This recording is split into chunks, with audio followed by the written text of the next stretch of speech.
Assalamualaikum warahmatullahi wabarakatuh. Perkenalkan, nama saya Friska Simanung Khalid dari kelas MIM 2201 dengan NPM 2202008 dengan mata kuliah Sistem Operasi. Di sini saya akan mempresentasikan tentang deadlock. Deadlock ialah keadaan di mana dua atau lebih proses saling menunggu meminta resource untuk waktu yang tidak berbatas lamanya. Analoginya seperti pada kondisi jalan raya di mana terjadi kemacetan parah.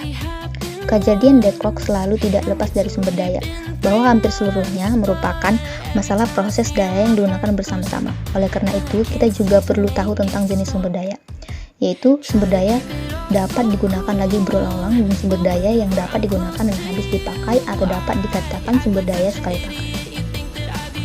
Contoh, prosesor channel AI atau ODIS. Contoh peran sumber daya jenis ini pada terjadinya deadlock ialah misalnya sebuah proses memakai disk A dan B. Maka akan terjadi deadlock jika setiap proses sudah memiliki salah satu disk dan meminta disk yang lain. Masalah ini tidak hanya dirasakan oleh program tetapi oleh seorang yang merancang sebuah sistem operasi. Cara yang digunakan pada umumnya dengan cara memperhitungkan dahulu sumber daya yang digunakan oleh proses-proses yang akan menggunakan sumber daya tersebut. Di sini juga ada pengoperasian I atau O. Yang pertama meminta atau request, yang kedua memakai atau use, yang ketiga melepaskan atau release. Di sini juga ada resort, dapat berupa hardware device seperti tab, drive, memori, atau berupa informasi atau record dalam suatu basis data variabel global. Resort ada dua jenis, yaitu printable dan non-printable. Resort printable adalah resort yang dapat diambil dilepas dari proses yang sedang memakainya tanpa memberi efek apapun pada proses tersebut. Resort non-printable adalah resort yang tidak dapat diambil dari proses yang sedang membawanya karena akan menimbulkan kegagalan komputasi. Yang selanjutnya, diagram graf. Sebuah sistem komputer terdiri dari berbagai macam sumber daya, seperti fisik, logika, sistem, dan aplikasi.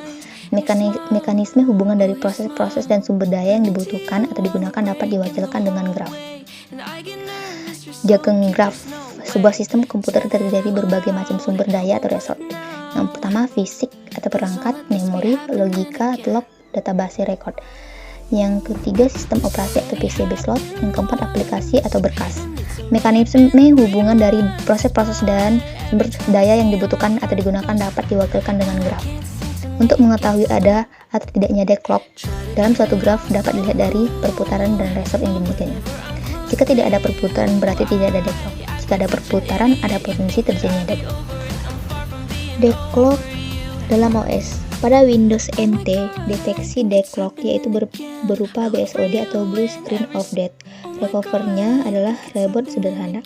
Pada Linux, untuk mengetahui apakah terjadi deadlock yaitu dengan menggunakan Shellview untuk mengetahui proses yang menggunakan CPU 100%, lalu kill saja proses tersebut.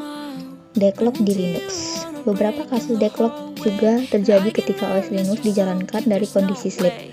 Proses yang mengakses USB device akan mengalami deadlock. Hal ini disebabkan fungsi scheduler pada kernel yang digunakan tidak menyimpan state sebelum sleep, sehingga ketika kernel dijalankan kembali, proses-proses yang mengakses USB device tersebut menunggu giliran mengakses, sementara scheduler belum menjadwalkan masing-masing proses.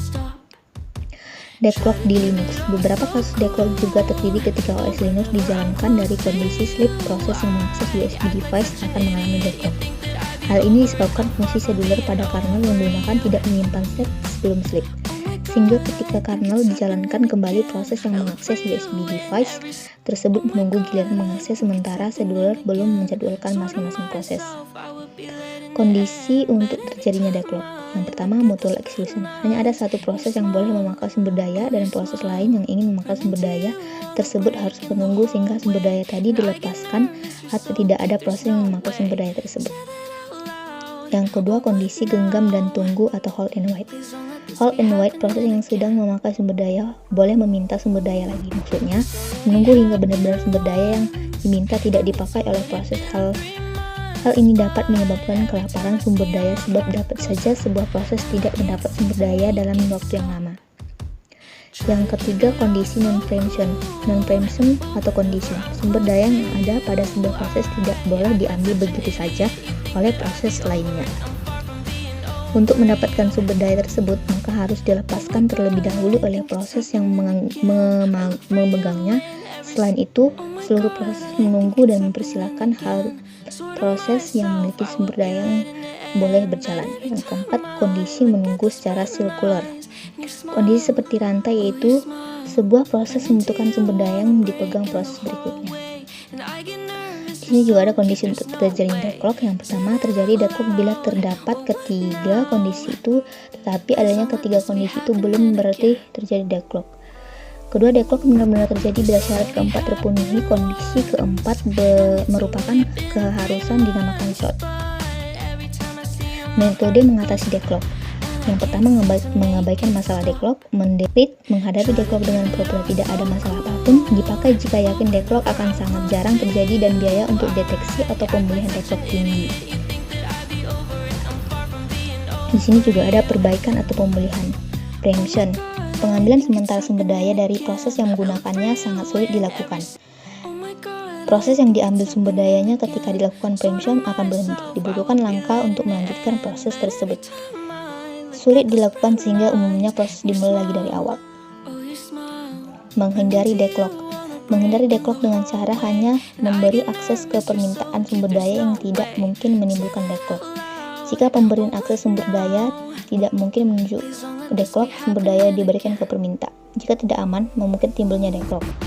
Agar dapat mengevaluasi safe-nya step sistem menghindarkan deadlock mengharuskan semua proses menyatakan jumlah kebutuhan sumber daya maksimum sebelum eksekusi. Begitu eksekusi dimulai, tiap proses meminta sumber daya saat diperlukan sampai batas maksimum yang dinyatakan di awal. Proses-proses yang menyatakan kebutuhan sumber daya melebihi kapasitas total sistem tidak dapat dieksekusi menggunakan algoritma Bankir.